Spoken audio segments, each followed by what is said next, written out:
How are you doing?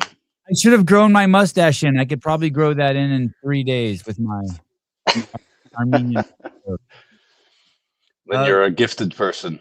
yeah, yeah, I've doled more razors than my share. Well, hopefully you can hear me good. I'm in Thailand at the moment, so the Wi-Fi is a little bit spotty. You look great. You look great. What Thanks. takes you to Thailand? Vacation. Oh, have you been before? Yes, but 10 years ago. Oh, okay. Um, so it's changed a lot, but still very, very nice to be. The Netherlands is home for you. Yes, And yes, that's where go ahead, go ahead. I'm gonna talk I. slower so I don't cut you off because of this little delay. I'm sorry. No worries at all. Yeah, so I live in the Netherlands, and that's where I have my boxes in Utrecht. Say the name of the city for me. Utrecht. Ooh. Ooh. That's a difficult one, right? Yeah, for my tongue skills, yeah. Oh, say it one more time a little slower. Utrecht. Utrecht. Almost, almost. Just pronounce the T a little bit harder at the end. Utrecht. There we Utrecht. go. That's better. Utrecht. You have 3 boxes there, Marcel? Yes. Hey, when you're born in the Netherlands, what language do you guys speak there? Like, what's the native tongue there? So the native tongue is Dutch. Dutch people, English is a second language. And is that So does yeah, everyone go speak for it. both? Because your English is amazing. Like, sometimes I can't even tell you. Well, sometimes you just sound American when you talk. Well, I'm originally from South Africa, and I have a British mother. So that kind of helps with the English, right?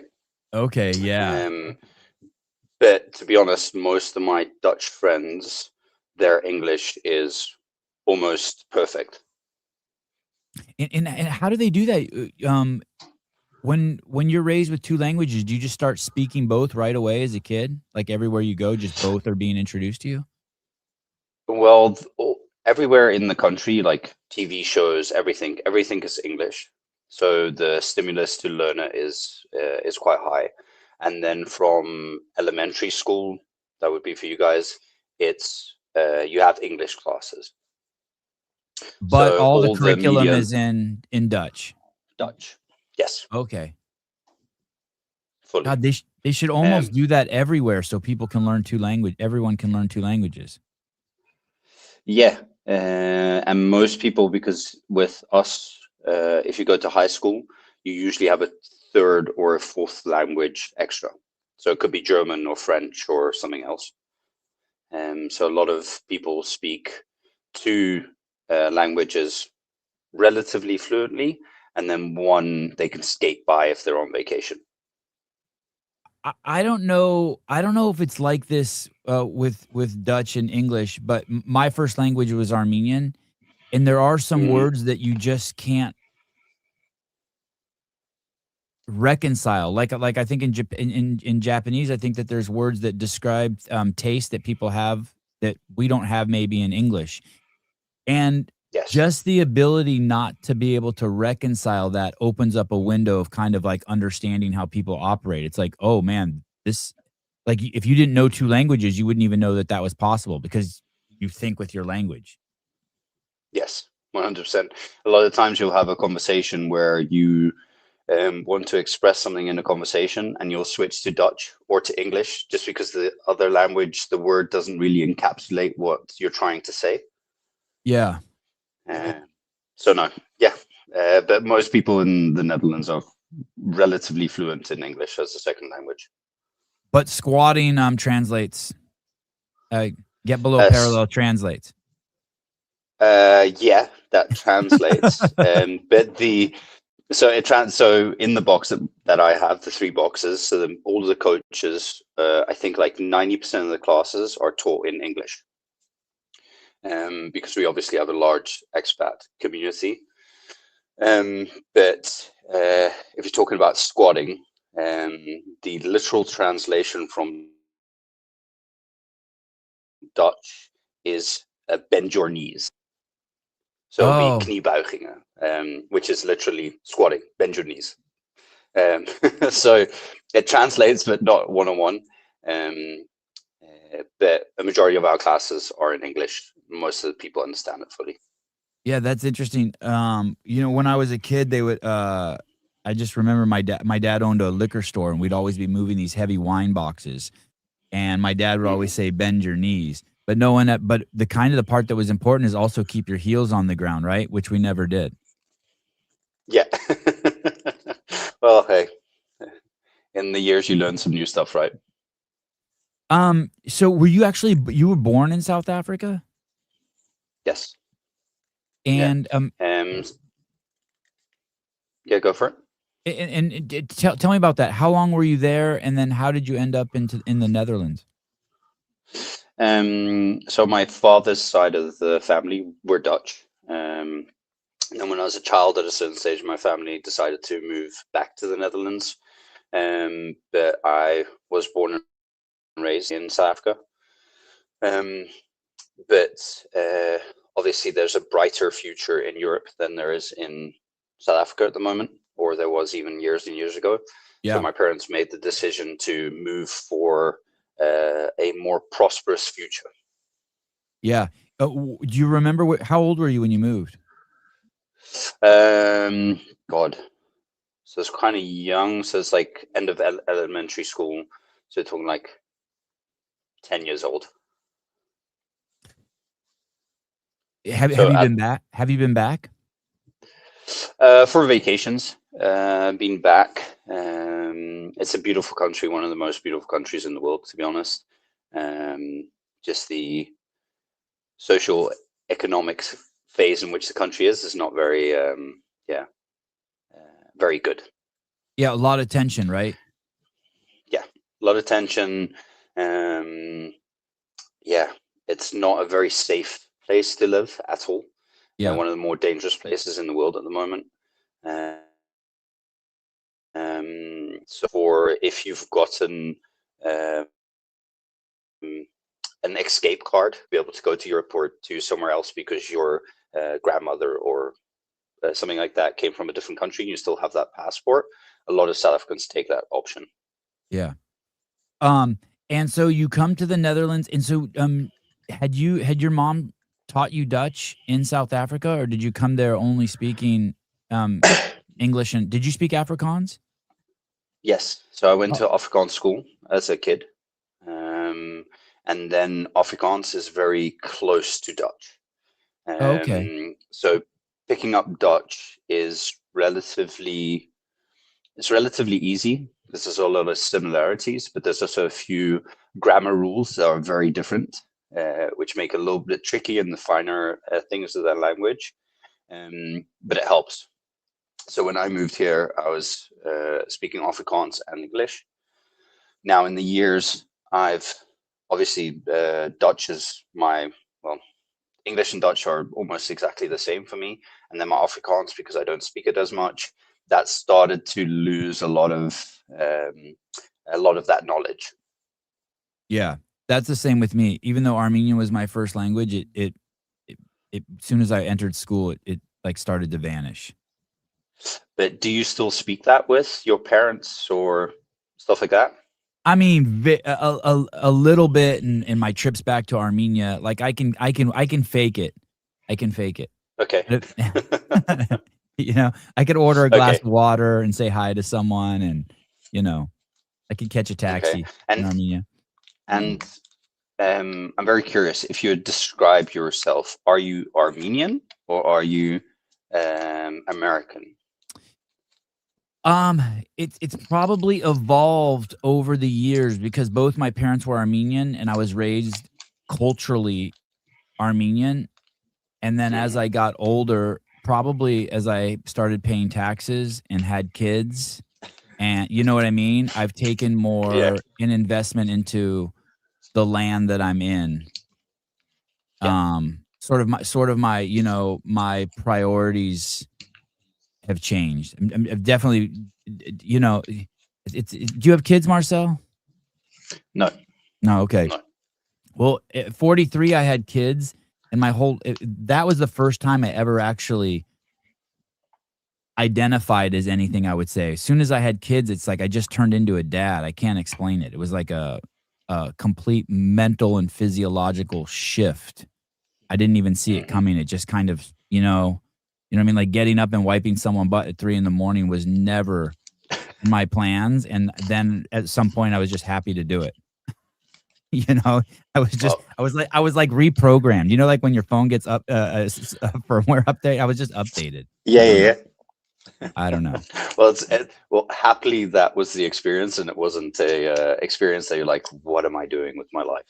No, I was happy to be done with my existence. I'm more than happy to serve someone else's toilet paper Good, need. good, good. Um, That's and very so good. s and so, you're obviously contributing huge there. I find, CrossFit gyms absolutely I think they're one of the greatest things that can happen to a society. No matter what, picture like this factory. People go in there, and if you're a 7, you'll leave it. Your mood will leave a 10. If you're a 2, your mood will leave a 10. Basically, it's like it's a place for, drug addicts, but with healthy drugs, right? Yes, Self-created, and you're just a better person when you walk out the door. I think you're more likely just to be a better, kinder person, use less resources, just be healthier, just everything. Great example for your yeah, peers. And so you've opened 3 of those there. So you come to the, Netherlands, and are you athletic kid? Are you a sporty kid? yes. So I've played international level rugby. So I played for the Netherlands. Broke my leg, unfortunately, and then I had to stop playing. How Um, old were you when that happened? so I was 21 when that Was it in a happened. rugby game? Was it in a rugby practice? It was in a rugby game, and I'd love it to be a fantastic story about me shrugging off 10 people on the way to the try line. But I slipped, my foot slipped, and then stopped slipping, and then my leg just snapped. Nobody touched me. Not a great story to tell, but unfortunately, that's the way it happened. And then after that, they set the leg incorrectly. So I had to Oh. re-break it and reset it. So instead of it being like a 12-month recovery, it was like a 3-year recovery. And then after that, just due to like nerve damage in the foot and leg and stuff like that, I couldn't play anymore. Tell me about the break. Where was it, and like tell me about how they said it wrong. So the lower part of my leg, both of the bones were broken. And then God, I That's the forget fibia the and tibia. Is that name. the fibia and tibia? Yeah, Those are the ones in the calf? yeah, Okay. exactly. So the I forget the English words for it now. So the smaller of the two, the one that runs out on the outside of your leg. So that's in Dutch, it's goutbeen. I forget the name in English now at the moment. Okay. Okay. So they set the larger bone with a pin, and then the smaller bone, they said they'll heal by itself. Didn't heal by itself. It grew completely wrong and kept snapping in my leg when I'd move. And then they had to You would re-break have that that part. experience? You would have that experience of it snapping? I'd feel like it was clicking. Okay. So if it was broken, the bottom part of the bone fused. Well, it was a little bit skew, and then it would pull Yeah. in. And each time it would try and bind, and I'd do something, it'd snap again. Oh, boy. So I had to re-break that and reset it, and then put screws in it, and then take the screws out, and then I had to put it in plaster cast because there'd been 12 screws in the leg. It was absolute everything that could go wrong went wrong, unfortunately. God, that must have been Um, hard. That must have been a hard time. it was hard, but the funny thing about that was um, I'd been through rehab and I was in the last phase of my rehab, and I was feeling so frustrated about I can't train, I can't do anything. Like I can go to the gym, just a global gym, and work out, but it didn't really scratch my itch. And then one of the guys that I knew said, "Hey, I found this new thing. It's called CrossFit." And I went, "Okay, tell me about CrossFit." So I joined up, CrossFit affiliate, FSF, one of the first affiliates in the Netherlands. And I did a few classes. And even though I was in the final stage of my rehab, I was completely hooked. And if it wasn't for me breaking my leg and going through rehab, getting Mm, frustrated without being able to go through intensity, I don't think I would have found CrossFit the way that I found it. mm. What year was Um, that you found it? When you were in um, rehab? so we're talking about 12, 13 years ago. Okay, so 2012, Um, 2013. yeah. And how many surgeries did you have on the leg? It was 4 in total. Oh boy, that's a lot. Yeah. But luckily, I have all the use. A lot of the nerve damage healed.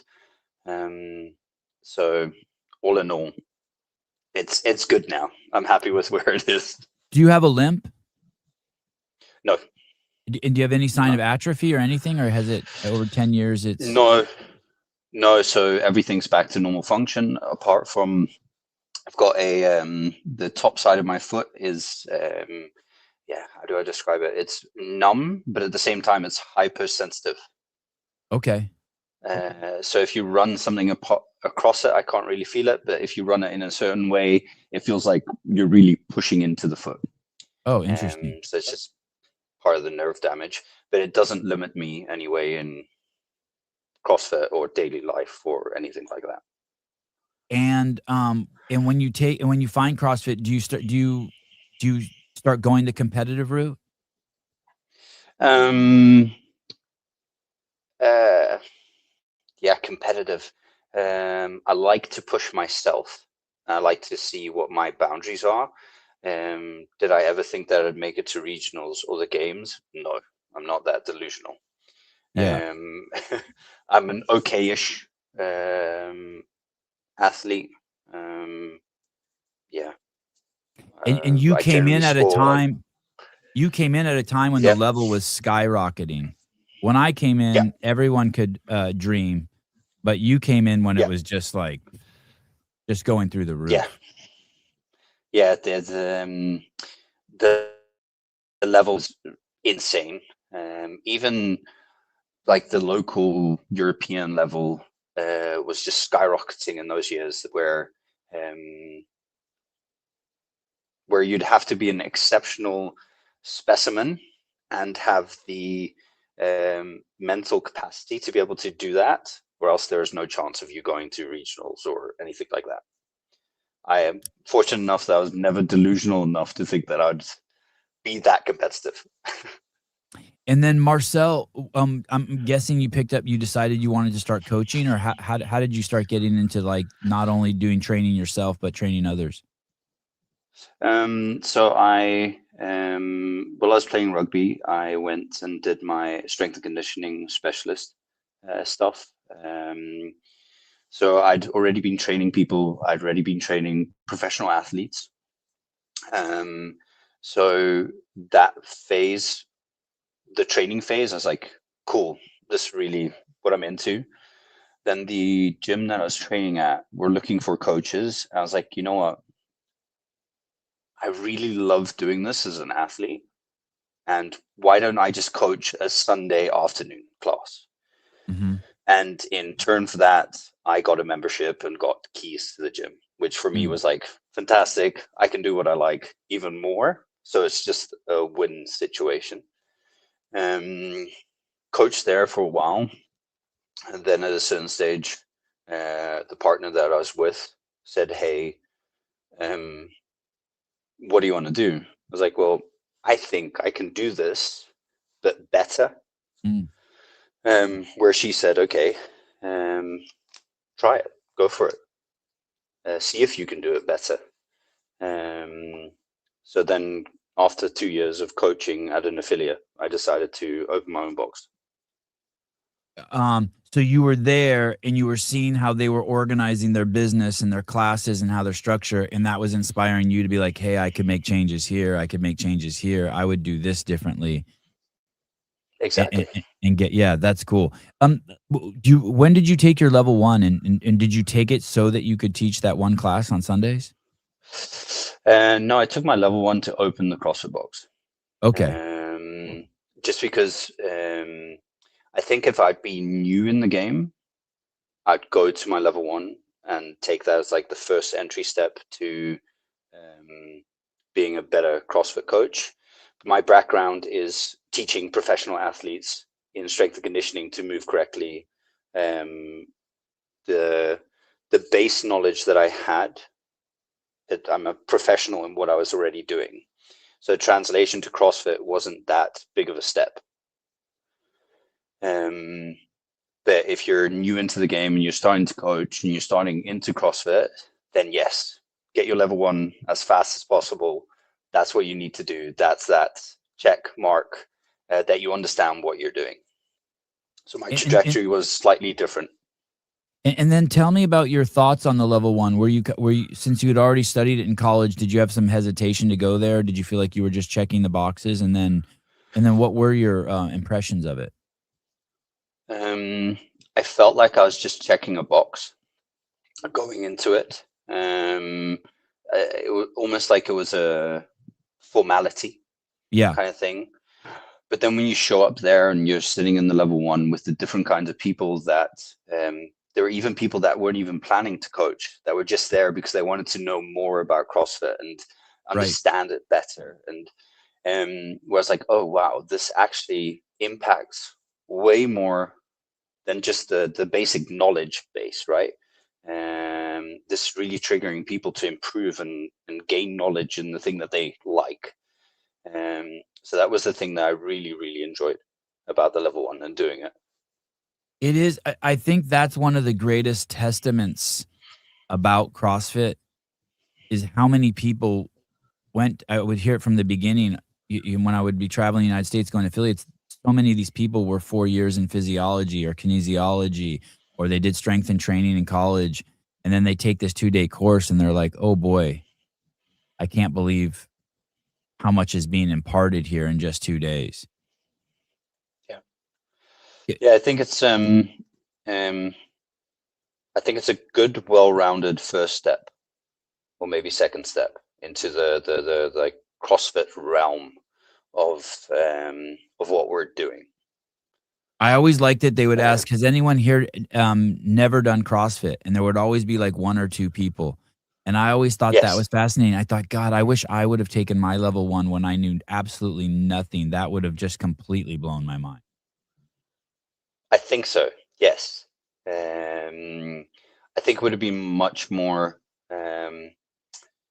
It would have been a different look at how it would be. The only thing that disappointed me, I think that was more during the level 2 than the level 1, was with the level 1, people would come in, open mind, tell me about it. Yeah. And the level 2, a lot of times you'd have people be, oh, but this is the way that we got taught by this and this, and what, trying to look for that like discussion in what we're talking about, and trying to discuss the nuances in movements, which I found, in Dutch you say jammer, disappointing. So that's not so much level in the 2 that. Right. So you weren't so much disappointed in the class, the level 2, but you liked the sort of the naiveness of the level 1 crowd to just take in the information, then go back home and kind of reconcile what you know and what you learned. Exactly. That was more enjoyable. Yeah, I mean, it's definitely a passionate crowd, right? I mean, people who do it, it's like, it's a passionate crowd. Yes, a lot of strong people in one room makes for a lot of discussion, right? And in the Netherlands, do you need can in the United States anyone can open a gym? Like, you know, like a 10-year-old could go do it, or a 60-year-old anyone could do it. You don't even have to take any anything. We don't have licensure around gyms. Do you guys have that in the Netherlands? Is there licensure around it? No. If you want to open a gym, you can open a gym. Okay. It's not very hard to do that in the Netherlands.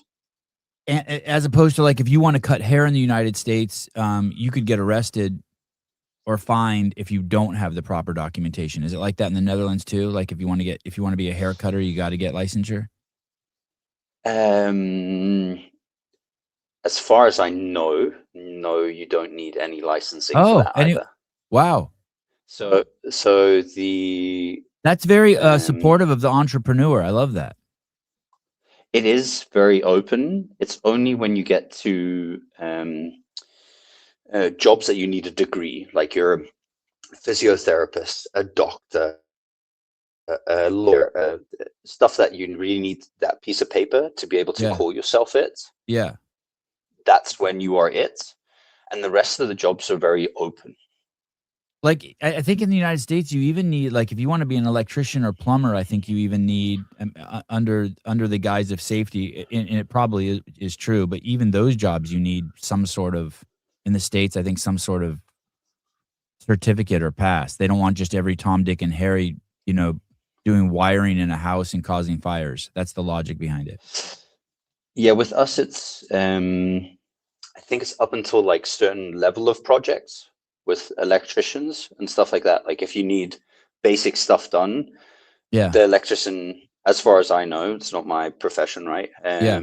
They don't need any certification for that. If you're working with solar panels, home batteries, stuff like that, then you do need certain Okay. certifications to be able to place it, just because there's way more data in it. Right. So how old are you when you open your gym? So it's 8 years ago, so I was 28. And was that scary? Yes and no. Yes, it was scary because I was quitting my job to go all in, put in all the last savings that I had into opening this tiny little box. But at the same time, very exciting.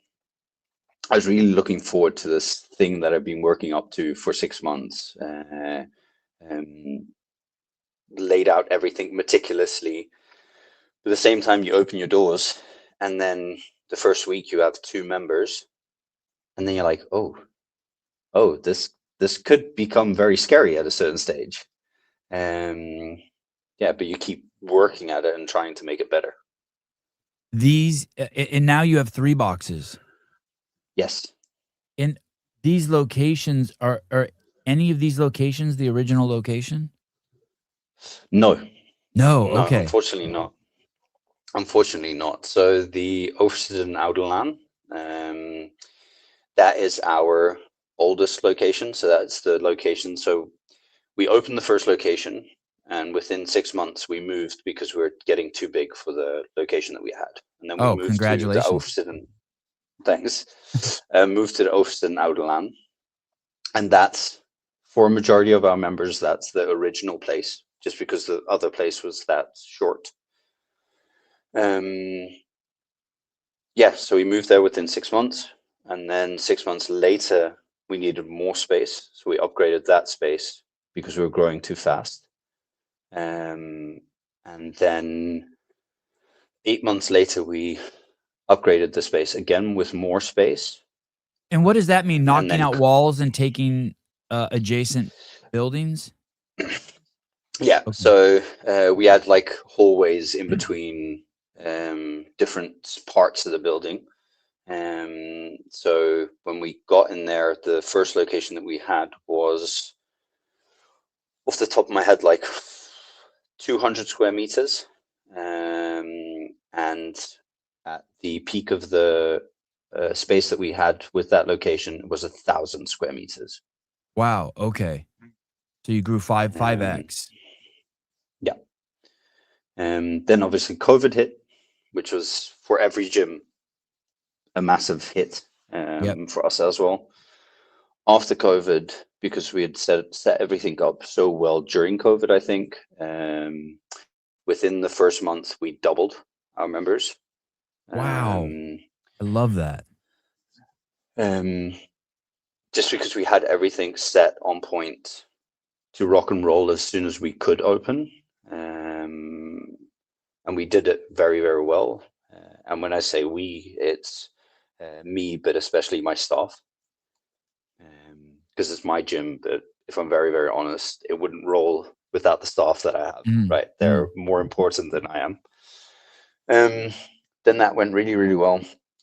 Um, got our second location a few years ago, so it's three years now ago that we got our second location. And then last year we bought out our biggest competitor, and that was the gym that I originally coached at. And that was the CrossFit SFS. Is that what you called it? No, you won.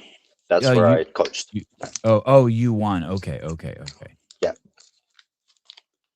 Tell me about COVID. How long was your gym closed?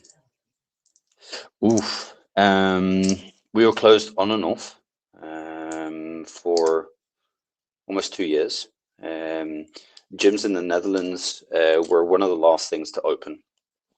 So it's kind of funny. Well, at the time, not funny. Looking at it now, it's kind of funny. So us and sex workers were the last people to open up doors. Oh, interesting. Very interesting. So they found that we were more a hazard to health than something that could help health. You know, I don't remember how long things were closed here in where I live, but I remember certain things were never closed, like the ice cream store, never Yeah. closed. The McDonald's, Yeah. never ever closed.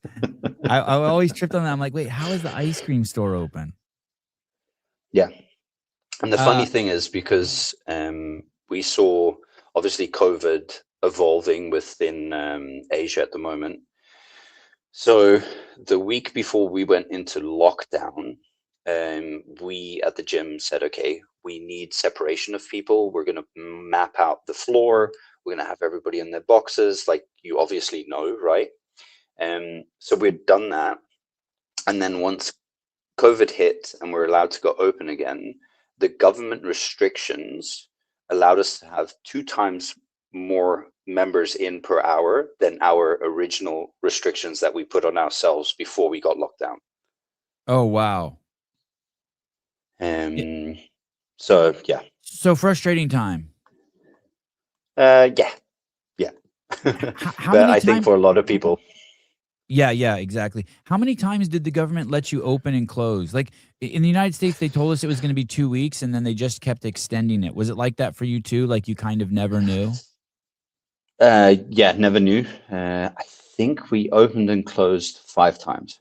Wow. Yeah.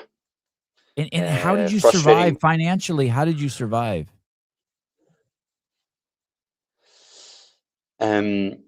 Well, our community.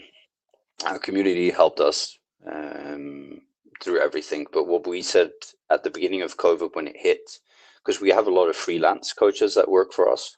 So if they don't work, they don't get paid. And our whole attitude towards it was everybody is going to get paid the exact amount that they would have gotten even if we were open, and I'll take the financial hit before they get paid 1 cent less. Okay. And what you saw was a lot of members said, okay, we're going to stay and we're going to rally behind this, because it's not just us trying to save the gym, but it's also Marcel trying to support all his coaches and make sure that they're financially okay. And the second week that we had the lockdowns, we already started with home workouts that were like YouTube videos with timers, with music, with everything that you can think of. We had people come down and take equipment from the gym to train at home. Mm. We literally tried everything, Mm. just to make sure that the members could still train, and could, still feel like they're part of the community. 2 years is the longest I've heard. I'm trying to think. I had someone on, I think it was Glasgow, on a couple days ago. I think he said 1.5 years, and that was the longest. 2 years is wild. Yeah, it could. I'm saying 2 years. It could be like a Okay, year and 8 rough. months. Okay, Right? okay, yeah. Rough estimate. And have you ever had any gym done any gym mentorships? How do you know how to do all of this? Run 1 gym, then 2 gyms, and then 3 gyms. Is it all trial and error, or did you have some mentors? So when I started the gym, one of my friends was the owner of CrossFit Unscared, which at the time was one of the bigger CrossFit gyms in the Netherlands, in the same city that I was opening up. Big shout out to Willem Hilberdink. So whenever I have a question or something, I'd go to him and be like, hey, I'm struggling with this issue. Do you have a little bit of advice? And he'd give me some advice to help me out with it. But most of it is trial and error. Like, I've made more mistakes learning along the way, I think, than were maybe necessary. But apart from that, no mentors, no. Just learning on your own and using the people around you to get advice. Yeah. And one thing that I learned early on is the stuff that I'm not good at, I have to outsource it, because my ego, trying to keep like all the strings in my hands and trying to be controlling over everything, doesn't help at all.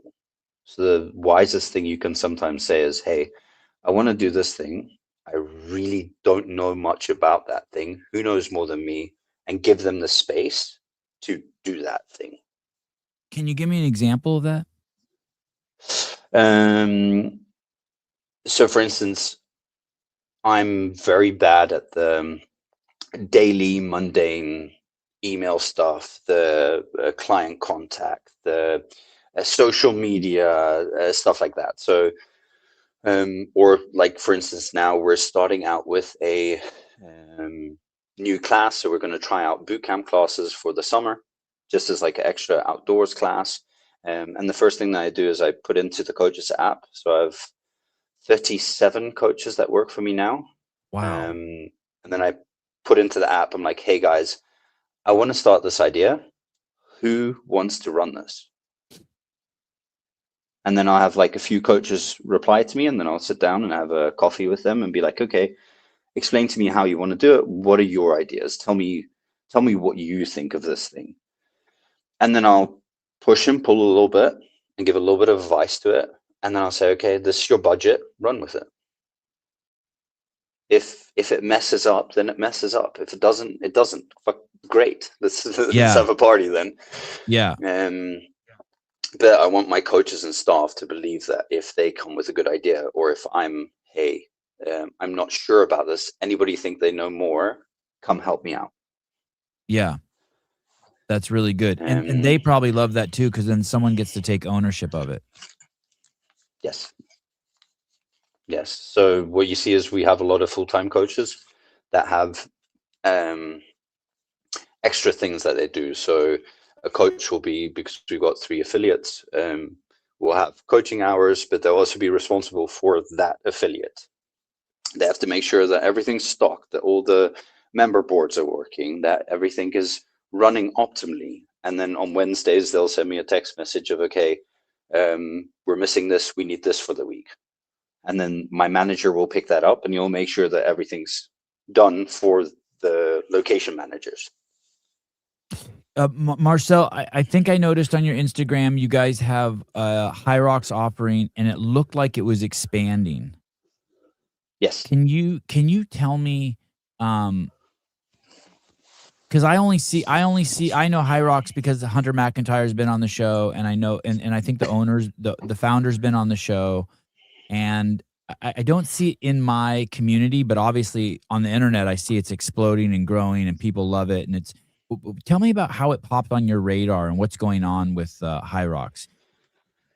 So High Rocks in the Netherlands it's outrageous. It's growing exponentially. So we had the opportunity to add a little bit of space to one of the locations. I said, okay, let's try the High Rocks thing. Let's see how it runs. We opened that space, and the classes within 2.5 months were full. And I know that the CrossFit community has a certain view on High Rocks, which is some part negative. My view on it is I started this business to help people become healthy and fit. High Rocks is a way to get healthy and fit and get you off the couch and not in the McDonald's. Why would I hate that? Right. In any single capacity of the word. We have the same goal. I think it might not be the same. I think the only people who think negatively of High Rocks in the CrossFit space are people who don't want to run. And it's and it's manifesting as a dislike for High Rocks. I mean, I don't know. I think when you came into CrossFit, CrossFitters were going all sorts of places to express their fitness, right? They were going to weightlifting, they were going to marathons, they were going to Spartan race, and I sort of see High Rocks as just the same thing for the CrossFit community. These people are training so hard, 5 to 7 days a week, and then this thing pops up that aligns with their training, and so it's a great place to go and just express your fitness. Yeah, and that's really how I see it. Fun thing to see, right? Yeah, 100%. And the fun thing that I see is people come into the gym and they start out with High Rocks because they want to do a High Rocks race. And then they work to a race that's like 6 months in advance. And they work to that race and they've done that race. And then they go, that was kind of fun. And then usually you have two trains of thought. One will say, I want to better my time. And the other person will say, hey, that CrossFit thing next door where they're throwing around the barbells, doing the pull-ups, that looks really, really cool. How about I give that a try? Yeah, absolutely. How do the High Rocks classes look different than the CrossFit classes? Is it the same but just more focused on certain movements, or what's the difference? Our CrossFit classes, we always run, well, almost always a two component class. So we'll have a skill and a workout, or a strength and a workout. The High Rocks classes are either very long monostructural workouts. It'll be an interval workout, or it'll be a 40-minute AMRAP. So the time in which you're working is just longer, right? There's no technical explanation during the classes. It's just work. So if you want to be more on the capacity end, High Rocks is a little bit more capacity end. So the programming is a lot more longer workouts, interval work, not so much strength work. So you could plug in one of the High Rocks classes into a CrossFit class once a month and no one would even notice. No, nobody would notice. Yeah, that's cool. Okay, that's kind of how I imagined it. And so really, it's a boon for the affiliates. High Rocks is a huge win for the affiliates worldwide. Yes, 100%. If you implement it correctly, so what affiliates sometimes do incorrectly, and that's over a broad sense of the classes that you have, is they'll go, oh, we're going to do CrossFit, High Rocks. I'm going to do one class on Monday and one class on Saturday. But that doesn't really draw people in to experience that one thing, because nobody's going to come in for 2 classes a week. So you need at least 3 days of 4 to 5 classes for it to be really, really beneficial to your business as a bottom line. And how many High Rocks classes do you teach between the 3 I don't boxes? teach. Oh, I mean, just does the Um, gym offer? yeah. Sorry. So I think we're at 48 or 52 That's a week. a week. We have over 300 classes per week. Wow, between the 3 gyms. How many members Yeah. between the 3 gyms? So we're almost at 1,500 members. Oh my goodness. Congratulations, Marcel. Is that an all-time high for the gym? Is the gym doing the best it's ever done? Yes. We're growing month over month. Um, it becomes harder the larger you are, Mhm. just because you obviously have an outflux of people going out as well. But with the current 3 gyms that we have now, the capacity is around 2,000 people. God, this makes me so happy to hear this. What do you think, why do you think your gyms are growing? Um, I think it comes down to structure. When people come in, they expect a certain structure, a certain level, and we always provide that structure and level. We put a lot of effort into our coaches' education. We have level 3 seminar staff come in 3 times a year to teach our coaches one-on-one, right? So, and they also do Wesley Close, our manager for Benelux from CrossFit, he comes in to evaluate every single one of our coaches. Wow. So we put a lot of effort into the coaching side, Mhm. and um, that works really, really well because the coaches obviously have the knowledge that they need. But also, we have a guideline for coaches for how they should coach, what the expectations are, everything. Um, so it's not like walking to an affiliate and being like, yeah, that one coach, horrible. The other coach, fantastic. Right. We obviously still have level differences between the coaches. That's Right. unavoidable, but you want that to be as close to each other as possible. Um, and that way members know what they're getting. They're getting a bang for their buck, value for their money. And we do a lot of the community side. So we just released our community events for this year, and we have 8 community events. So we have pub quizzes, Christmas parties. So our Christmas party this year, we had 170 members show up, and everybody cook food for the party. So very driven on the community side and very driven on the coach appreciation side. The community events, awesome. Obviously, the Open's a big one for you guys. Continued education, and then you said the structure. And when you say the structure, do you mean um, it's not so much like this now, but in the early days when you went into Starbucks, every single one was the same experience. Like you walk in the door and you would hear someone yell hi. If you went to the bathroom, it was clean. If they gave you the wrong drink, it was like no problem, we'll give you a new one. Like is that what you have? You have this minimum expectation from your coaches on how they address the clientele. It's just like, hey, it's a bare minimum. You need to be clean. You need to have this shirt on. You need to be on time. Needs to start with the warm. Is what do you mean by structure? Structure starts from, if you look at our coach's manual, um, we obviously start with what the company represents, stuff like that. But when you go into like the finer details, it literally says in the coach's manual, I want you to speak to every client and call their name at least twice every single Okay. session. When we start the whiteboard briefing, this is how you start the whiteboard briefing. So it's the general, but it's also the very specific of this is the expectation that I have of you. When members come in, the difference between me going, hey, this was a great podcast. Okay. Hey, Savon, thank you for today. Great podcast. Mm, Very different experience, mm. right? Say somebody's name, high five them, well done, right?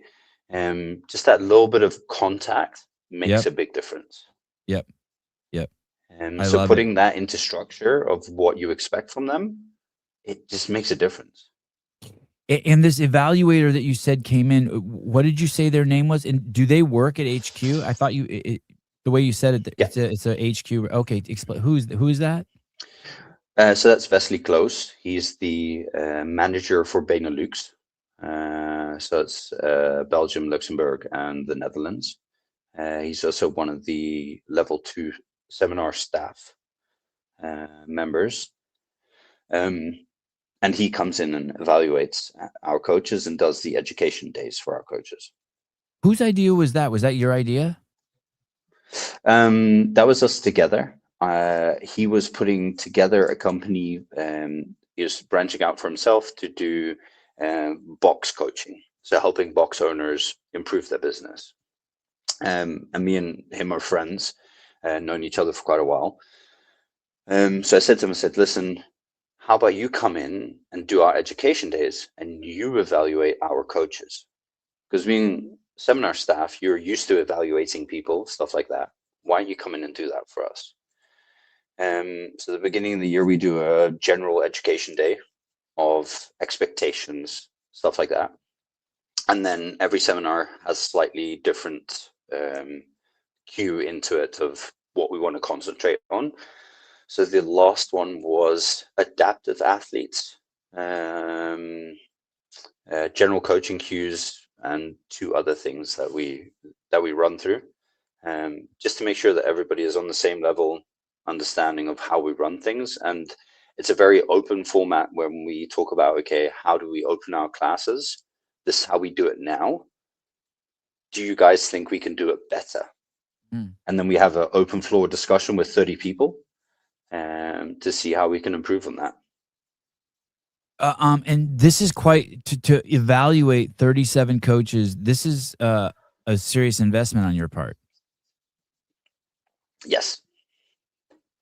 Yes. It's interesting because some gyms are happy with 37 members, and you have 37 coaches. Crazy. Hey, I really like this, and you're also setting the culture. All of these things are also setting the culture. Yes. So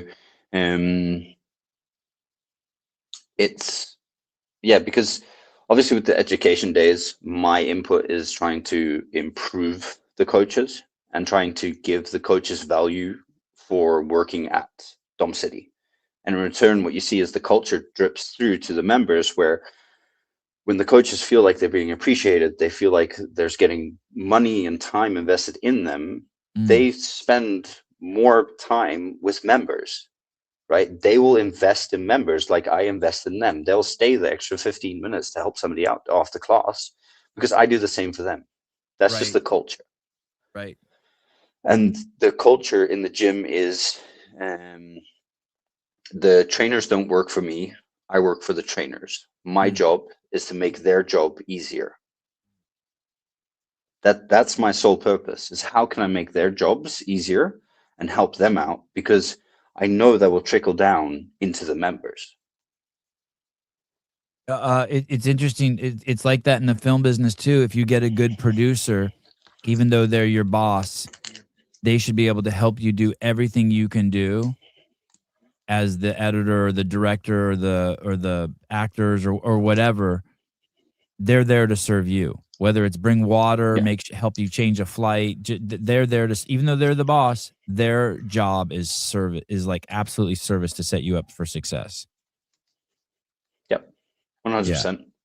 The same as if I even notice that a coach is slightly overworked or the home situation isn't what it's supposed to be, I'll be like, hey, I'll take your classes tonight.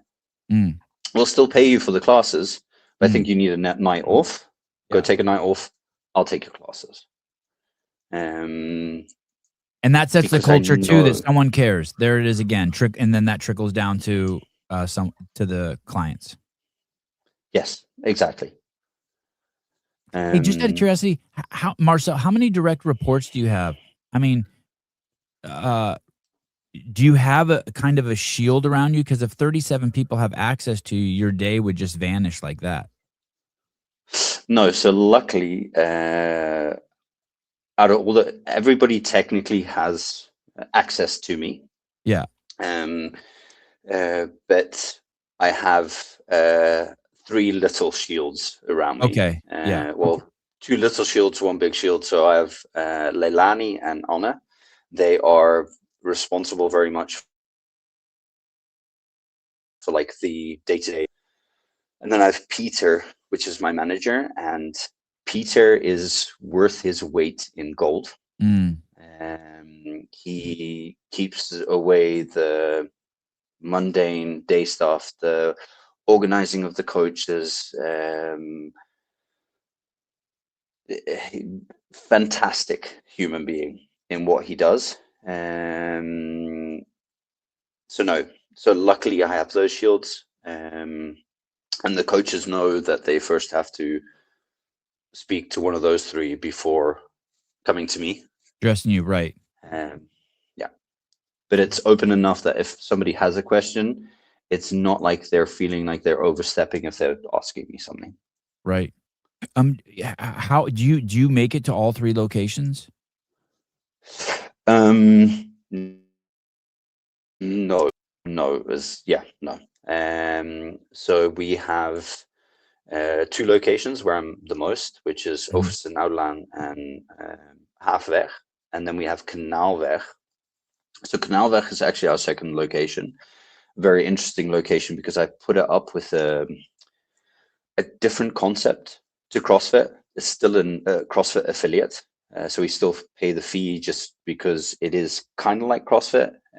So it's CrossFit without barbells. It's just dumbbells, kettlebells, Oh, and no advanced gymnastics. And we launched that as a functional CrossFit class. So we got the space, opened it up. Wasn't sure if it would be successful or not, if people would want to go to those kind of classes. Within 2 months, we were turning a profit on that location, and is one of our busiest locations. But because we set the location up so well, I don't need to do anything there anymore. mm. So the functional CrossFit has been a big part of our success, if I'm honest. I don't know how Greg would feel with the no gymnastics, but he would absolutely love the dumbbells. He's always been a huge proponent of dumbbell over barbell, dumbbells, dumbbells. He Well, always thought that gyms should be way more dumbbell centric. well, there is gymnastics, no advanced gymnastics. Oh, So we advanced still have gymnastics. pull-ups, Oh, okay. Oh, okay. we still have pull-ups, we still have toes to bar, but you don't have handstand push-ups, you don't have muscle-ups. Like all Okay. the more advanced movements, you just don't have. And those classes run really, really, really well. Yeah.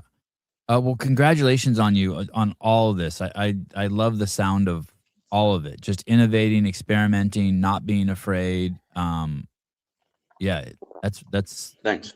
yeah, it's amazing. And then tell me about the Open. You guys were top 10 last year. Yes. Yeah. Is that do you push that hard? How does that work? How do you get so many people to sign up? We kind of push it hard. But that's because all the coaches enjoy doing it. A lot of the older members really like doing the Open. They're there every single year. And what we notice is the Open, I try and run it like the best oiled machine in the world, right? The Open announcement comes, we have the announcement. Within a few hours, I'm in the gym measuring everything. Where are the walk paths for the members? How are we going to do this? What is the feet that they need per person? How are the sign-up sheets? How is everybody? So we try and make it as comfortable as possible for everybody. In a workout that's most probably not going to be that comfortable, let's be honest. Right. So we'll have that. We have a photographer come in and take a headshot of every single member that joins and their family. So if you Wow. have your family, bring in your family. We're going to have a professional photographer take photos of you guys Mhm. together. And that's the first week of the Open. And a lot of the times on that Friday, when people start coming into the gym, because on Friday we have the first workout, and then Saturday, and then Sunday, because we have so many people, we have to spread it out over 3 days. We'll have people come in on the Friday, and they'll see people having their headshots taken, beautiful results, and they'll be like, damn it, I think I better sign up. Like just for that first week experience of having that. And the coaches really get into it. And during the 3 weeks, we have a kind of build up to the end, because our like 10-year party or 9-year party coming up is the last week of the Open. So then we'll be open for 9 years. So we do a massive party with food trucks, DJs, bouncy castles for the kids. We usually go through an extortionate amount of beer, and we make it a real festive, wow, we've done this together, high fives, chest bumps, great job. And then in those 3 weeks, we have a nomination, which is for Spirit of the Open Awards, where we have people come up for exceptional things. It could be you've judged over 100 people, right? Or it's you did your first burpee box jump over, right? It doesn't need to be the super flashy, you snatched 100 kilos. Super cool, high five chest bump. But that's not really the Spirit of the Open, right?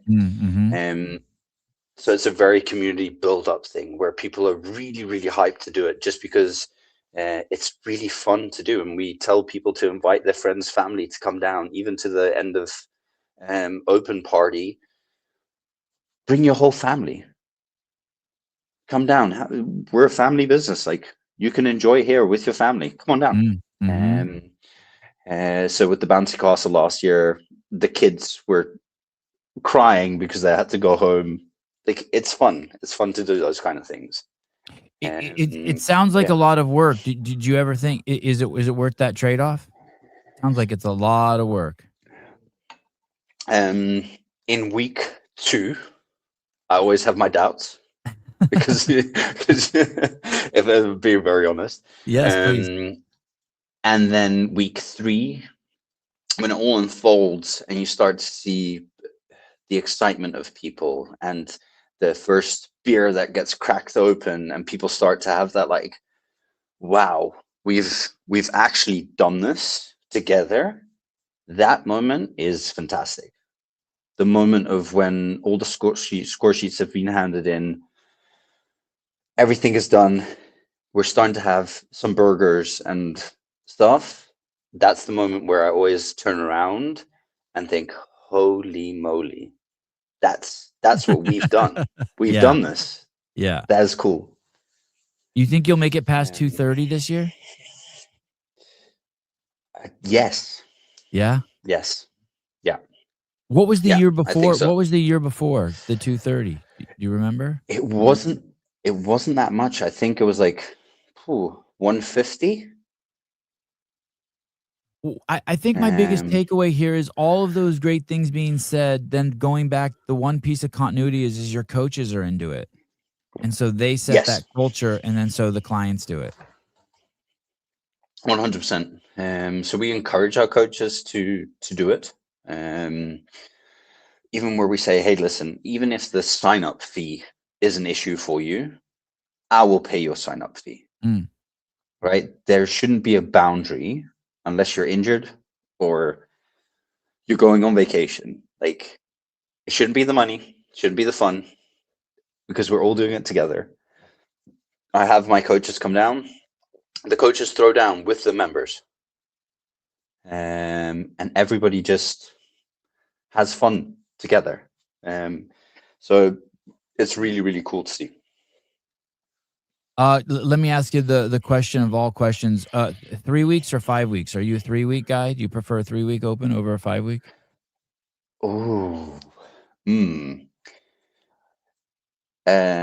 Yes to both, but from 2 different perspectives. Okay. As an athlete, 5 weeks. As an owner, 3. Gotcha. Yep. That seems to be the consensus. Yeah. And if you were the programmer, you'd probably want 5 weeks also. But then once again, the logistics of 3 weeks is just so much easier, right? Exactly. But now for us, obviously, because the quarterfinals are going to be top 25% this year, that for us logistically becomes a new experience, right? Because in the past, we've had the top 25% before, but our member base wasn't that big when that happened. So we had like 10 people go through to the quarterfinals.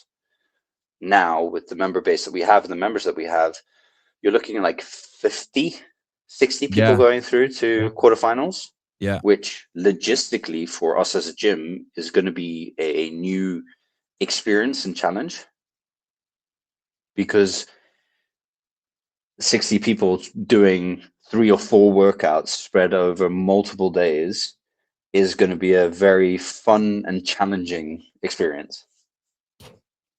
Some of these gyms, I was trying to remember. I was talking to Ian a couple days ago, and he was saying that they even have a competitors class in there as one of their offerings. Do you guys offer that? Do you have a place for people who have like super high level aspirations? Yes, we have a competitors class. You do? Okay. So yeah, so with us I it's don't know called why that advanced surprises me. class. I was just thinking the way you were describing your gym, I would for some reason I thought maybe you wouldn't have that, but you do have that. You have every level. Yeah, every level. So that's our biggest unique selling point. Is doesn't matter what you want to do, we've got it in the gym. Like Mm. we've even got a space coming in now. So it is 300 square meters of classic Globo gym equipment. Mm-hmm. So if you want to come in and you just want to do a bodybuilding workout, you can do that at the gym. If you want to do advanced CrossFit, you can do advanced CrossFit. If you do just want to do metabolic conditioning, you can do that. We've got open gym. So it doesn't matter what level you are or what you want to do, we have space for you to be able to do that. Tell me about the competitors class. Is it popular? Yes. Yeah. And It's generally full. is it the young to the old, like people who you have masters athletes, but also young whippersnappers who are It's predominantly, I'd say, between 25 and 29 Mhm. age wise. So the younger people. And it's a lot of people that just want to do either they're very competitive within the box or they want to do a competition that's within the Netherlands. We don't at the moment have athletes that want to go towards that regionals level kind of fitness wise. But we do have people that want to be in the bigger competitions within the Netherlands. it Um, I remember I had, Lydia Fish on a week ago. She's a games athlete, and I wanna say she went to the Netherlands to train with a games athlete, Linda Kiesman? Case one, yeah, Linda Caseman, Case yeah. one, yeah. Linda Caseman. Does she attend your boxes? No, so No. she's don't know what box she's at the moment, Oh, but she was at Football Gym. she's in Yeah, Amsterdam. Okay, yeah. difference. How far is Amsterdam? Oh, it's not that far away. It's like a 45-minute drive, Okay. which in Is the every Netherlands is kind of far. what is the furthest 2 points you could drive in the Netherlands? How far would it take you to drive across the country? If you don't take the islands, because that's obviously crossing water, I think it would take you like 2.5 hours, maybe 3. Yeah, that's amazing. You can't even drive across That's LA in 2.5 hours. so no, it's a small country. Um, uh, but the Linda Gaisman and Jeremy Reiners and some other guys have been to the games as a team a few times now. I think twice. Yeah, And there's the Netherlands. is CrossFit flourishing in the Netherlands? Or Um, is it in a retraction? uh, for me as an owner, Yeah. it's growing, Yeah. but that's just the business that I have. I know for a lot of my competitors, it's becoming kind of tough.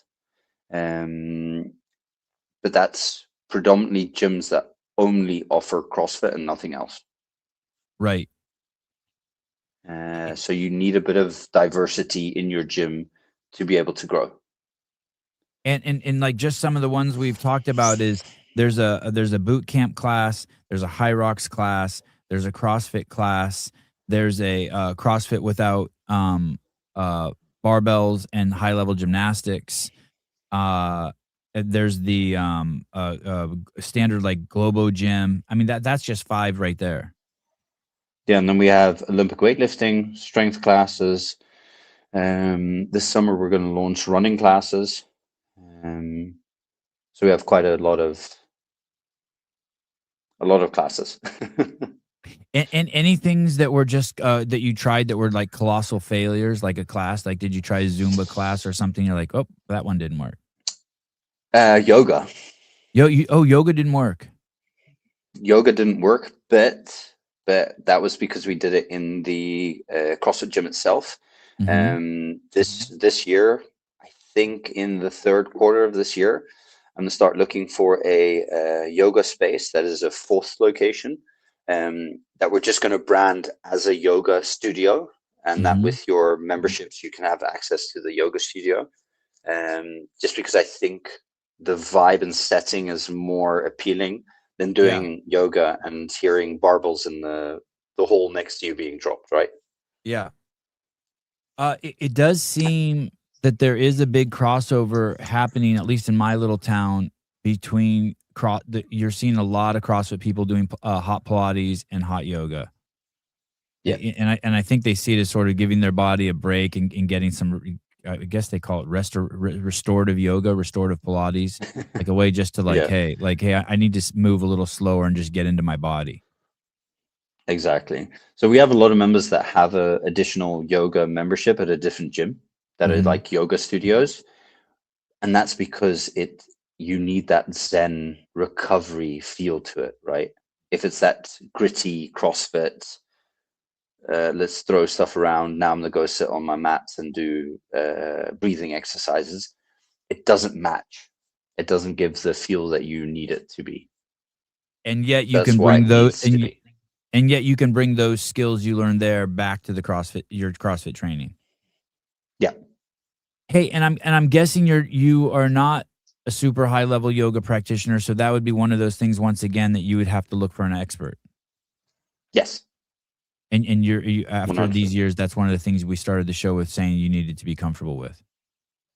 Yeah. I think that is the number one thing that keeps most affiliate owners from being successful, is not giving other people room to do things that you're not comfortable doing with yourself. What about spin classes? You ever had one of those? No, I've taught them in my younger years, but no. Spin classes are not something that are on my radar at the moment. But who knows, right? Maybe location number 5 will open some spin classes. But the number one issue that we're running against now with opening up extra classes, stuff like that, is the apps that are available for CrossFit affiliates can't handle the amount of classes and traffic that we have in a fluid motion, right? So we're currently with push press, which is fantastic. We were with Waterfly before, so no dig at push press or anything like that. But majority of the affiliates, I think the average affiliate is like 150, 200 people. Yeah. Where we have 1,500 people, over 300 classes per week, and we still have like 80 or 90 open gyms to that. So that's like almost 400 training sessions per week over 3 locations. And what we run into is the apps, it doesn't matter who you choose, it's not designed for the amount of volume that we turn over.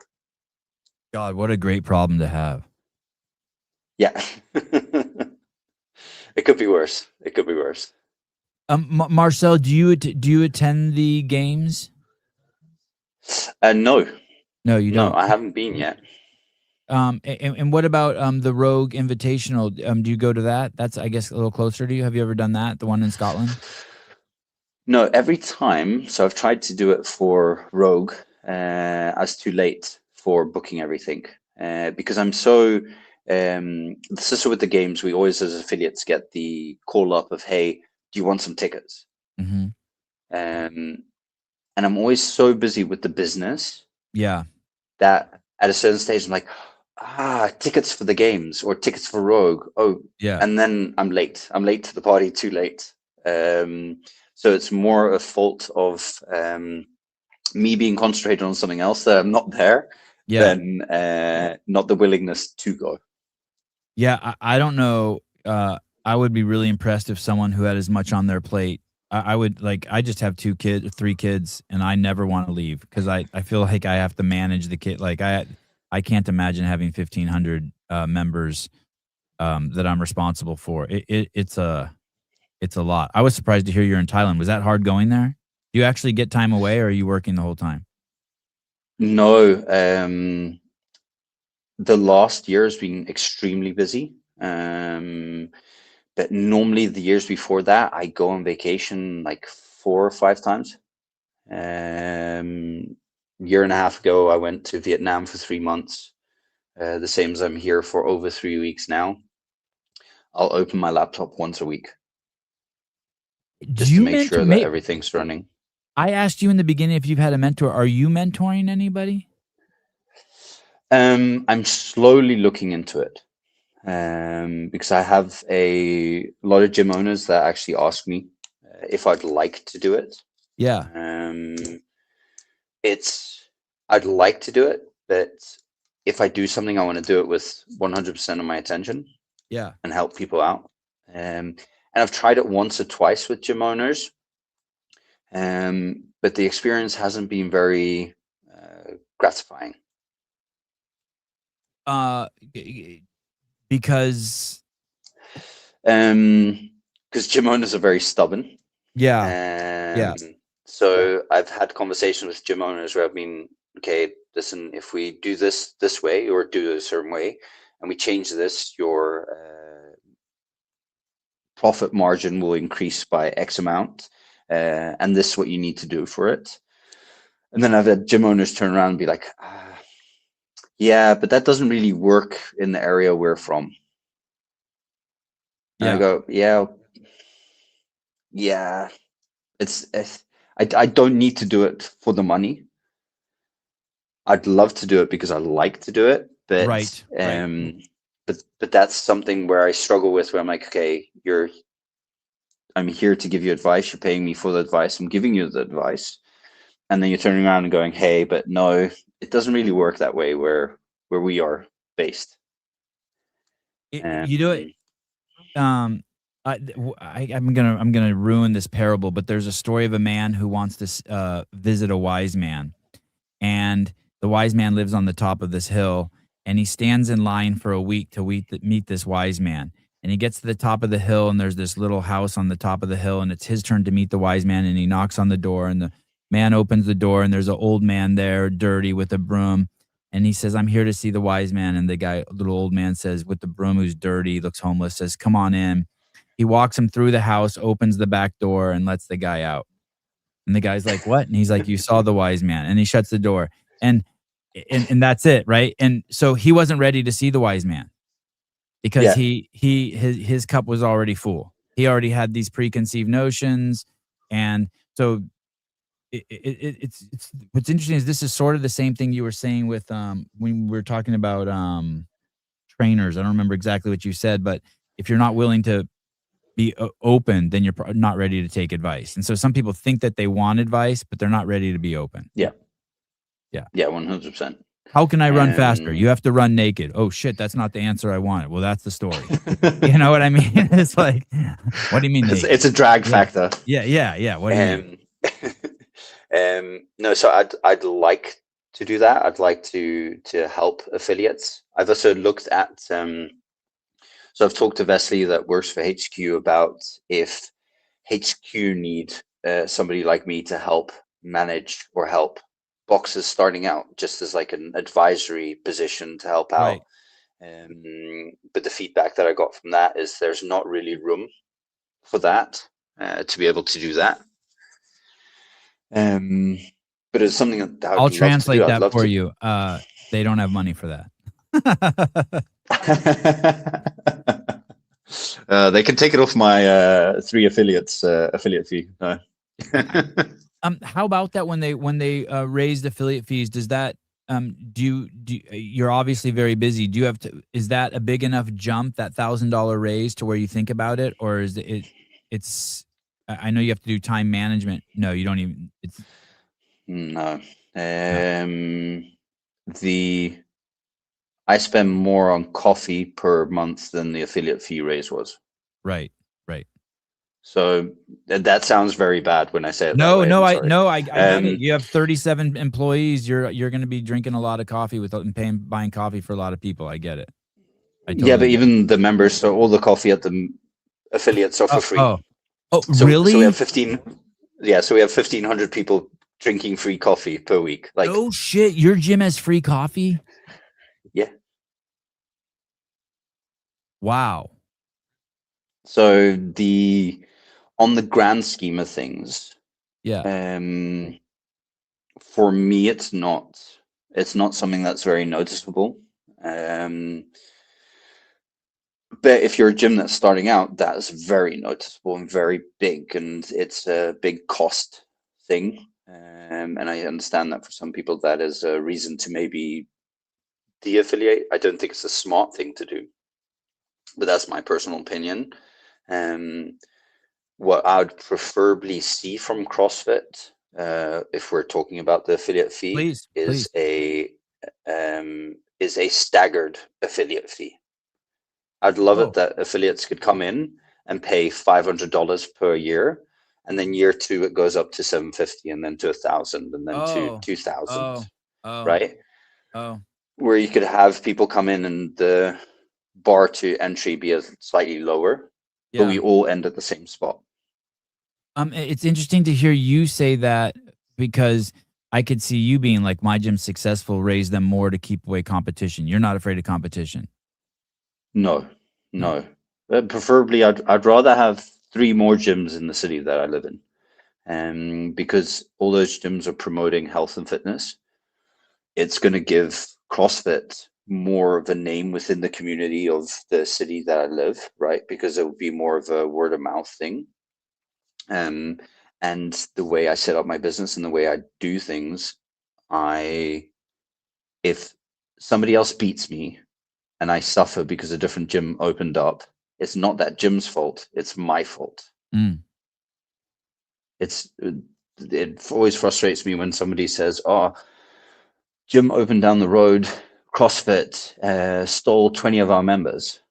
I'm like, yeah, that's not that gym's fault. That's your fault. Your wife left you. Yeah, it's your fault. It's not the other gym's fault, right? Right. So yeah. How much is the monthly fee to be a member? I'm guessing there's a variety of packages. What's roughly, like, if I want to do CrossFit 5 days a week, so and get free coffee, get free coffee. So if you want to train 5 days a week, it's 125 euros a month. Okay. Is that like $150 a month? So that's a kind of a standard worldwide average, right? Yeah. So we have an affiliate in town. Their membership fee is, I think it's 170 now. Wait, sorry. Say that again. I was distracted. What's 170? In the same city that we are in, one of our competitors, their price for training 5 times a week is 170.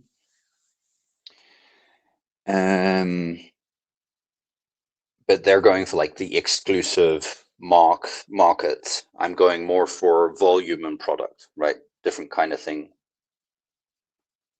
My favorite subject. What about kids? Do you have kids classes? No. We are looking into having kids. No. We are looking into having them. Isn't that interesting? 1,500 members. I thought for sure you were going to say, of course we have kids. What is the thing? Some people flourish with kids and some people are like, nope, doesn't work. Our average age of our members is between 30 and 35. Okay, so they don't even have kids yet, or if they do, they're, like, Yeah. still in the mom's womb. Do you have pregnant women, not kids?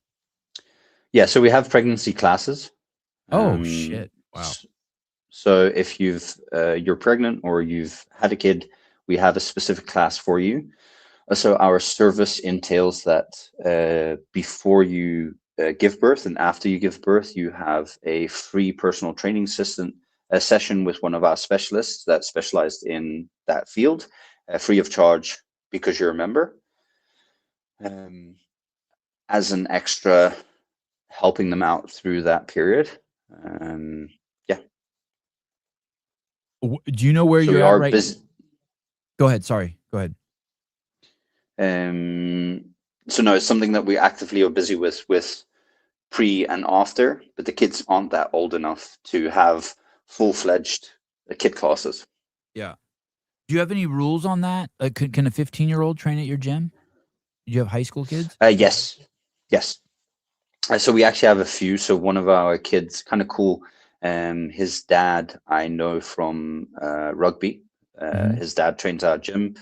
He asked if his kid Dexter could train at the gym because he started out rugby, and he was 14. So he's been training now a year and a half at the gym, and now he's been asked for the selection rugby for the like provincial rugby team, which is kind of Yeah. cool. Yeah. But he also started off with his strength training at 14 in the gym. Wow, okay.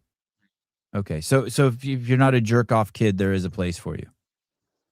Yeah, so what we do it at request. People can't just sign up their kid.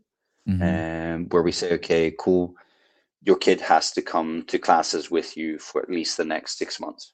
Gotcha. If the coaches think, yes, your kid can do them by themselves, cool, they can come by themselves. If not, then not. Right. Because obviously, you can say every 14-year-old is allowed, but we all know that two 14-year-olds can be very, very different 14-year-olds in a class. Yes. Yes. Um, Does that boy come by and even, himself now? Does he come by himself even yes, without his dad? Wow, that's yeah. awesome. God, what a great story. So he comes in, can do kipping pull-ups. It's awesome to see when you see a kid come in, um, like every boy that's going through puberty doesn't really know what his body is doing, and then all of a sudden can do kipping pull-ups, starts to almost get his first muscle up, stuff like that. It's super cool to see. So I can understand the appealing factor of having a kids class, to Yeah. see that like first click of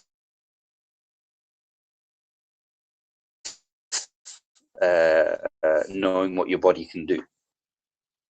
It's interesting because as fun as CrossFit is, um, and as fun as like just moving the body is, I do take it seriously. And and I take my kids' movement seriously. I have two 9-year-olds and 11-year-old, and I think uh, a lot of kids' classes are not serious, right? They're almost like extended Yeah, babysitting classes. And so I get that. And the level that kids move is so different. You can have 9-year-olds who, if they have parents or CrossFitters, they just know how to clean and snatch intuitively because they've seen their parents do it 1,000 times. And then you take your kids to a CrossFit class and they're playing just some dumb games, what I think are dumb yeah, games.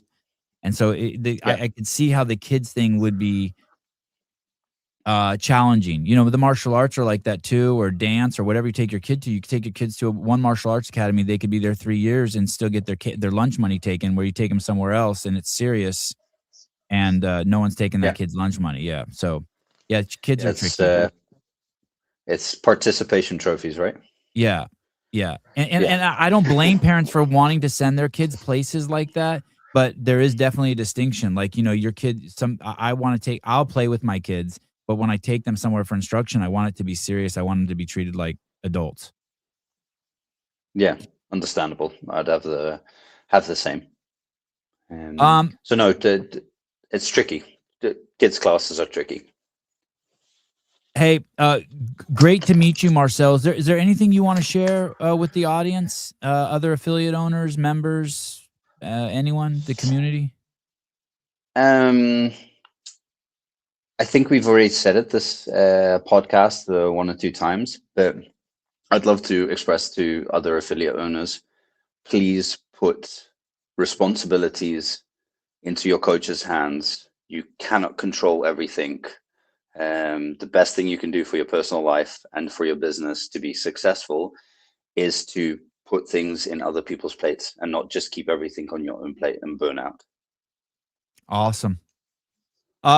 Great to meet you. I can't believe it took so long for me to. I'm glad the open happened because I saw that top 10 list. I'm like, oh, these are the affiliate owners I want to talk to. So thank you very much for coming on, buddy, and thanks for everything you're doing, and thanks for spreading health. And thank you for having me. Yeah, you're making the planet a better planet. Thanks, man. Good luck with interviewing the other affiliate owners and everything. And I might speak to you soon. Okay, cool. Thanks, brother. Cheers, man. Bye. Cheers. CrossFit Dom City. Marcel, a good dude. So many good dudes in the space. Shut Up and Scribble is running live against this show. Question mark? No, it's not running live against this show. This show has 62 watching. It never dropped below 100. You probably don't see the people on the other platforms. The other has 100. So that means they probably had 150. Yeah, that pisses me off. How could they be better than me? God clock. I honestly sometimes think you know me, and then you say shit like that, and it's like you're out of your fucking mind. I'm ecstatic. I would love it if there were 4 shows going on the channel at the same time. I would love that. Who do you think I jerk off to more, Jenny or Carolyn Levitt? I don't know, Pat. I'm gonna guess you jack off to Jenny more. But that's not a dig at Levitt. It's just Jenny's special.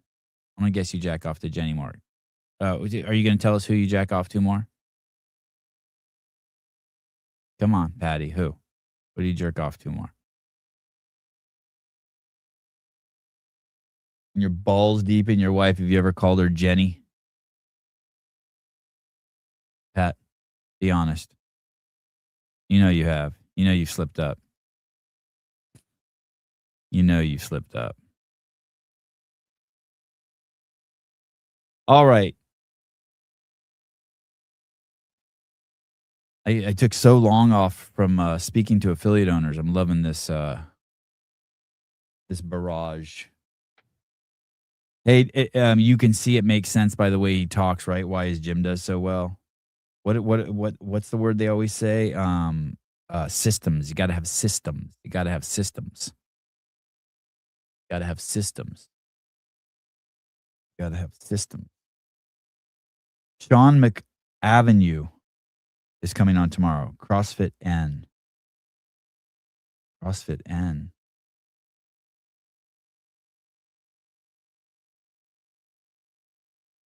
Sean Mick.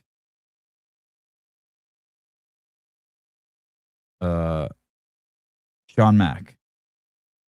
Dad, husband, coach.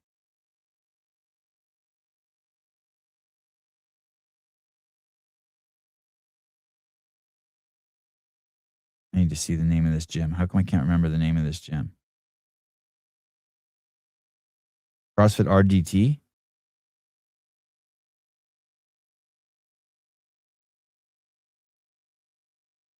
That's tomorrow. I don't know what's going to happen Saturday with Kill Taylor. I don't know. It's interesting to hear people's COVID stories, huh? I have not shown my boys yet. Sevi, did you show your boy? Oh, I did. Never mind. I did. Yeah, they thought it was cool. Emma, I like I remember hearing recently why those were really cool videos. That one extended video of showing we were looking at the gas tank door on the plane closing. We kept watching that. One of them looked sticky, like it needed some WD-40. I was hearing recently that why those planes, those fighter planes that fall when they dive, why they turn upside down when they dive, because when you dive upside down, it reduces the G forces on the pilots. But I thought it was interesting. One of them did turn upside down as it pulled away, and then the others kind of veered away. Yeah, that was cool. That was really cool. That was really cool. I will be on later on today after kids gymnastics.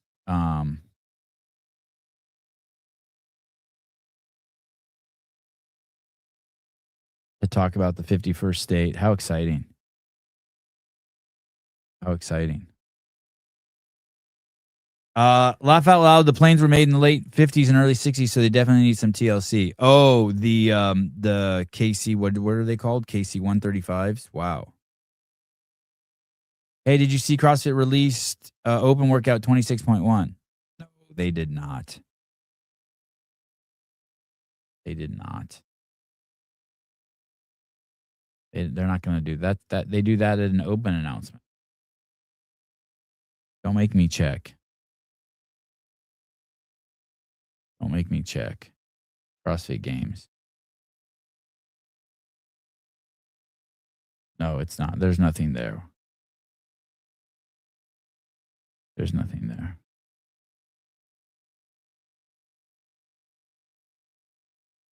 The journey's been crazy, ma'am. The CrossFit journey's been crazy.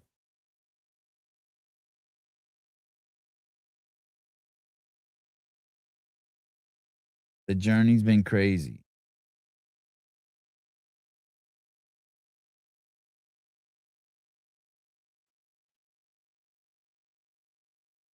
There was a time when there were death threats for squatting below parallel. Shit. Yeah, in most of your guys' time with CrossFit, it was against the law in many countries to say to eat a low carb diet. Can you fucking believe that? Tim Noakes, greatest exercise scientist who ever lived, they tried to take away his medical degree. He had a lawsuit that cost him probably $1 million against the Australian government because he said low carb diet on Twitter. If he was, I think he said if you're pregnant, you should eat a low carb diet or something like that. One small tweet like that. We went through a whole era of COVID and liquor stores and ice cream shops were open, but gyms were closed. Emma, my husband will ask the fighters to do fun tricks like turning upside down or releasing flares for new crew members on the plane. Oh, that's cool. That's really cool. I'm glad the boys are having fun.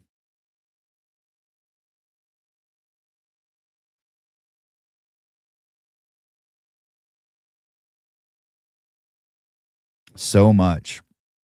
They tried to put a licensure around opening gyms, around being trainers in the United States. They're probably still trying. It's steeped in politics. One time we had to fly to the Netherlands and we started looking for this guy who'd started a company out of there. I can't remember what the name of the company was. Reps Ahead or No Reps or something Reps, something IV Reps, CD Reps.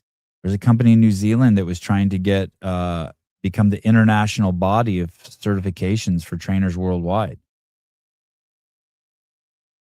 So that every CrossFit trainer in the world would have to pay this organization $1,000 if they want to train.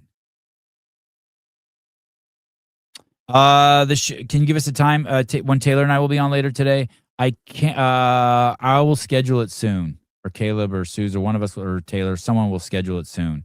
I'm definitely going to be going to my kids' gymnastics course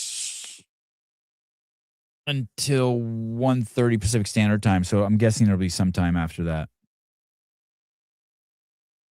Oh, my baby will be born the week of the games. Cool. Nothing like good baby. Nothing like a good baby. It is official. We will be headed out to the NorCal Classic to stream it this year. That was the greatest live stream CrossFit event in the history of CrossFit last year. Absolutely amazing. Holy shit. The best live stream event ever that wasn't live streamed. God, that was amazing. Blair and Ben gave us such crazy access. And we took advantage of it. I'm really pumped. And there's discussion with 2 other semifinals to stream. So busy. Tomorrow night, CrossFit Games update show. Kill Taylor, like I said, don't know what's happening Saturday. I hope Gazan gets a 310 snatch so it can be 3 weeks in a row. First, she got 210. Got 200, 205, and then hopefully we can get it to 210. That'll be fun. The Gazan Snatch series. The working on Alex's snatch. A great series. NorCal Classic was the worst shit show ever. What? Serious? I thought if I was at home watching that, I would have been tickled. I've been like, this is insane. This is incredible.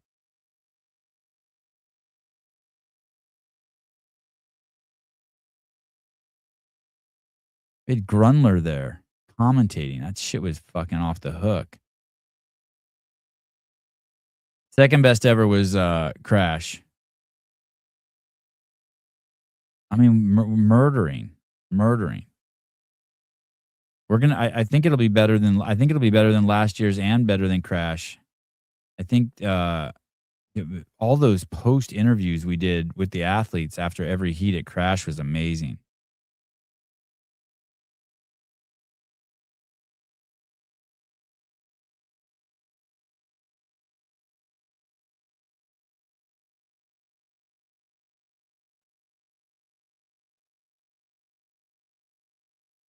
Anything else? I had a shitty workout yesterday. God, it was so bad. You ever had a workout and it kind of ruined your day even? God, it was so bad. I got on this salt bike. I felt weak as shit. Usually I just knock out 100 calories in 10 minutes. I was just putzing around on it. Did it like in 20 minutes. I might as well have just been pedaling backwards.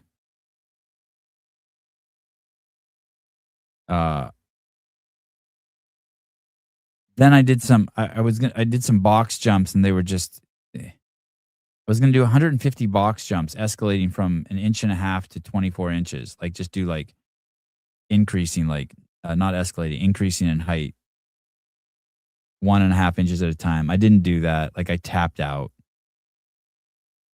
And then I did I was going to do some squat cleans and I did one squat clean at 145 and that pain in my leg came back. That wire that attaches my thigh to my underside of my ball sack, that thing started hurting. So I ended up doing 2 power cleans on the minute with 145 or maybe 148. I don't remember. I did 2 on the minute for 10 minutes and then I just fucking, it was weird. I putzed around in there for an hour. I feel like I got nothing done. I need to punish myself today. I need to have a really good plan of attack for today. I need to do something horrible.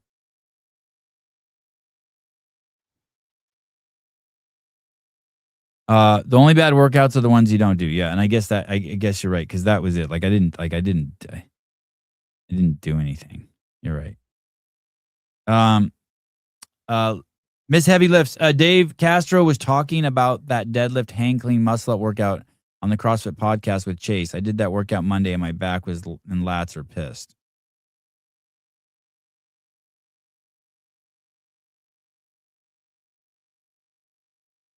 I need to do something good today.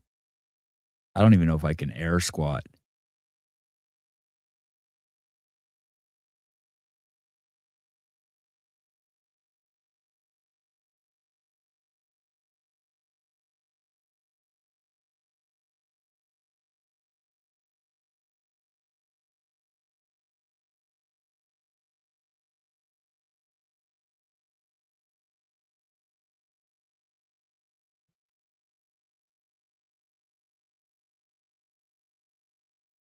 All right. I don't know. Is Shut Up and Scribble still on? Head on over there.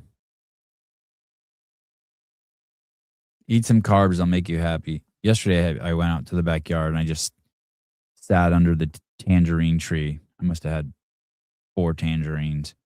You're probably right, David.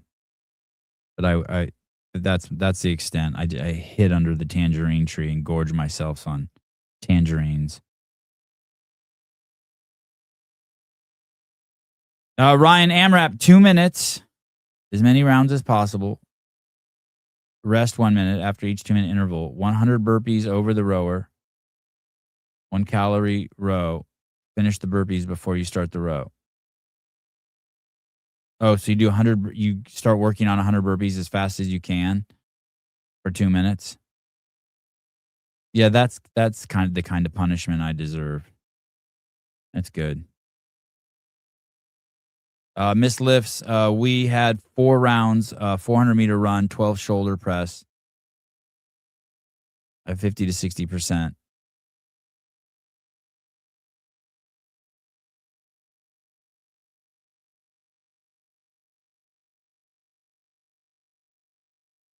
All right. Love you guys. Thanks for joining me. I'll see you guys this afternoon. Thanks again to Marcel from CrossFit Dom City. Talk to you guys later. Bye. Here's why you should be proud to be doing Sentinel training and strongly consider joining if you're not. Other programs use long-term repetitive cycles. Sentinel uses 4-week varied progressions, while other programs often slip into movement redundancy or recycle entire training blocks. Sentinel stays true to the CrossFit methodology of constantly varied functional movements. That methodology also guides us in delivering intensity with minimal effective dose, where others favor volume, misrepresenting that as value for money. If you want a hands-off approach with minimal coaching or review, stay where you are. If you want level 3 trainers who care about your progress and test the workouts for you, reviewing your videos, offering coaching and feedback, then you need us. You need Sentinel Training. Start your free trial at trainsentinel.com.